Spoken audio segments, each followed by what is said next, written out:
이스라엘 모든 지파 백성들이 변론하여 이르되 왕이 우리를 원수의 손에서 구원하여 내셨고 또 우리를 블레셋 사람들의 손에서 구원하셨으나 이제 압살롬을 피하여 그 땅에서 나가셨고 우리가 기름을 부어 우리를 다스리게 한 압살롬은 싸움에서 죽었거늘 이제 너희가 어찌하여 왕을 도로 모셔올 일에 잠잠하고 있느냐 하니라.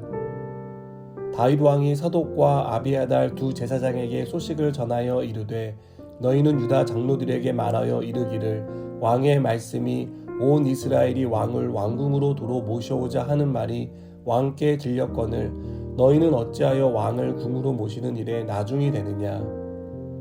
너희는 내 형제요 내 고륙이거늘 너희는 어찌하여 왕을 도로 모셔오는 일에 나중이 되리오 하셨다 하고 너희는 또 아마사에게 이르기를 너는 내 고륙이 아니냐.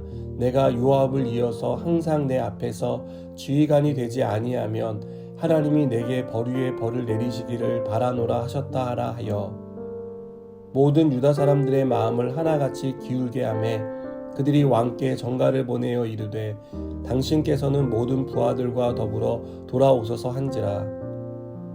왕이 돌아와 요단에 이름에 유다 족속이 왕을 맞아 요단을 건너가게 하려고 길갈로 오니라. 아멘. 이스라엘을 광풍으로 몰아간 반란은 반란의 주동자인 압살롬의 죽음으로 빠르게 진압되었습니다. 그러나 아직까지 다윗은 예루살렘으로 돌아가지 못한 상태였습니다. 압살롬의 반란에 동참한 사람들이 어떻게 할지 갑론을박을 하고 있었기 때문입니다. 결국 이 토론의 결론은 다윗을 다시 예루살렘으로 모셔오자는 의견으로 모아졌습니다. 이 소식을 들은 다윗은 자신이 속한 유다 지파 장로들을 독촉해 빨리 자신을 모시라고 말합니다. 또 다윗은 자신의 친척인 아마사에게도 요압을 대신해 군대 장관인 요직을 맡기겠다고 약속합니다. 다윗은 전쟁으로 분열된 민심을 잡기 위해 일종의 유화 정책을 펼친 것입니다. 그러나 다윗이 간과한 것이 있습니다. 잘잘못을 짚고 넘어가지 않은 것입니다. 전쟁도 끝났고 백성들의 분열이 극에 달해 있는 상황에서 잘잘못을 따지는 것이 무슨 의미가 있나라는 생각을 했던 것 같습니다.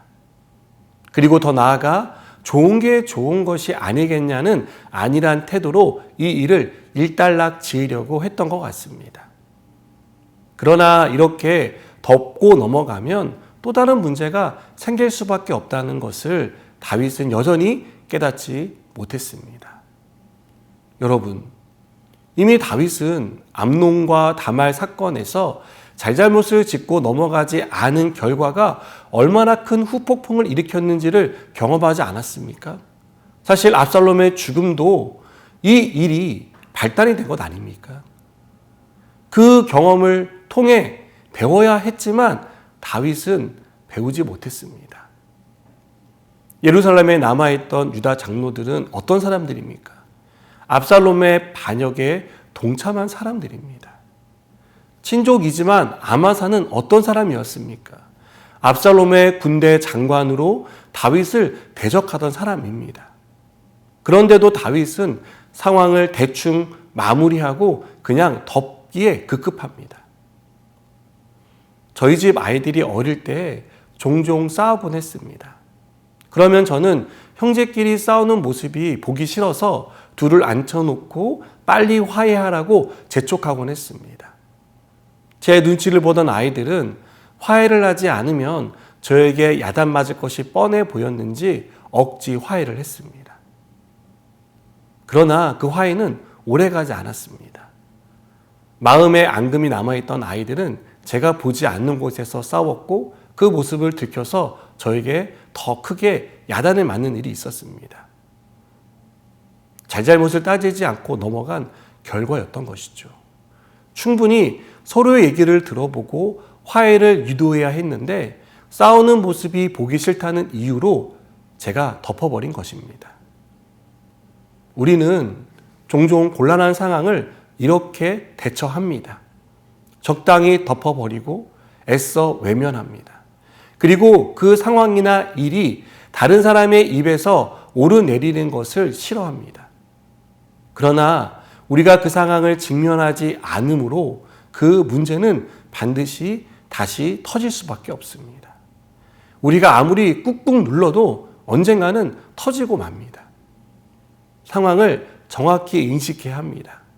그리고 마음은 힘들지만 그 문제를 반드시 다뤄야만 합니다. 하나님 앞에 그것을 가지고 나아가서 기도하시기 바랍니다.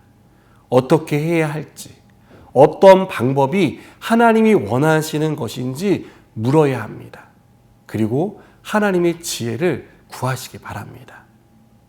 여러분, 어렵다는 이유로, 곤란한 문제라는 이유로, 부담스럽다고 문제를 덮지 말고 용기를 내서 하나님 앞으로 가져가시기 바랍니다. 그리고 하나님이 주시는 지혜로 그 문제를 풀어나가는 저와 여러분이 되기를 바랍니다. 기도하시겠습니다. 하나님, 우리에게 아무리 곤란하고 힘든 일이 있어도 하나님이 주실 지혜를 기대하고 하나님께 가져가 그 문제 해결받기 원합니다. 오늘도 우리 가운데 은혜를 베풀어 주시옵소서. 예수님의 이름으로 기도드립니다. 아멘.